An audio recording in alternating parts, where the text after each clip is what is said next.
Après la résurrection du Christ, de nos jours, peut-on dire que le Christ est vivant avec un corps ou spirituellement vivant? C'est une question posée par Alicia.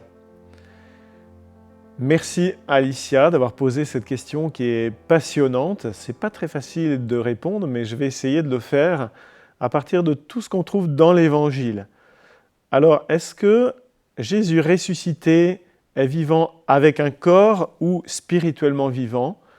Je répondrai les deux. Et ce n'est pas ce que moi je dis, mais c'est dans la parole de Dieu.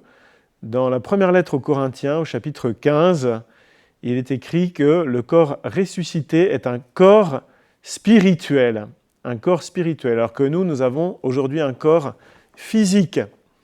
Qu'est-ce que ça veut dire un corps spirituel? Il faut regarder comment Jésus se présente aux apôtres dans les apparitions après sa résurrection.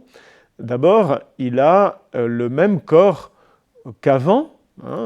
Son tombeau est vide, donc c'est bien que son corps, celui qui a été crucifié et qui a été mis au tombeau, a disparu. Et puis Jésus se montre avec les traces des clous, avec les traces de la passion, donc c'est bien le même corps qu'avant. Le corps de Jésus ressuscité, c'est un vrai corps, ce n'est pas un fantôme. Et la preuve, c'est que les témoins de sa résurrection ont mangé et bu avec lui, ou bien encore que l'apôtre Thomas a pu le toucher. Mais il faut dire aussi que le corps de Jésus ressuscité est un corps qui a des propriétés tout à fait nouvelles et étonnantes. Par exemple, il entre dans une pièce alors que les portes sont complètement fermées. Et c'est donc en ce sens-là qu'on va dire que c'est un corps spirituel. C'est-à-dire qu'il a complètement basculé du côté de Dieu. Il est complètement entré dans une vie nouvelle, une vie où il n'y a plus de souffrance, une vie immortelle, et une vie qui donc n'est plus limitée par notre espace-temps. Donc Jésus, vivant, ressuscité aujourd'hui, a bien un corps humain, mais son corps, il est entré totalement dans le monde de Dieu. Et c'est ce qui nous attend, nous aussi, à la fin des temps.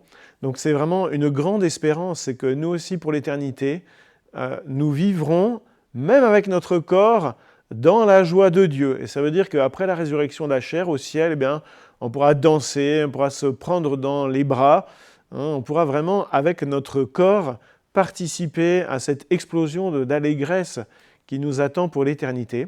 Mais ça veut dire aussi qu'il faut, dès aujourd'hui, avoir un très grand respect de notre corps humain, parce qu'il est appelé à la résurrection.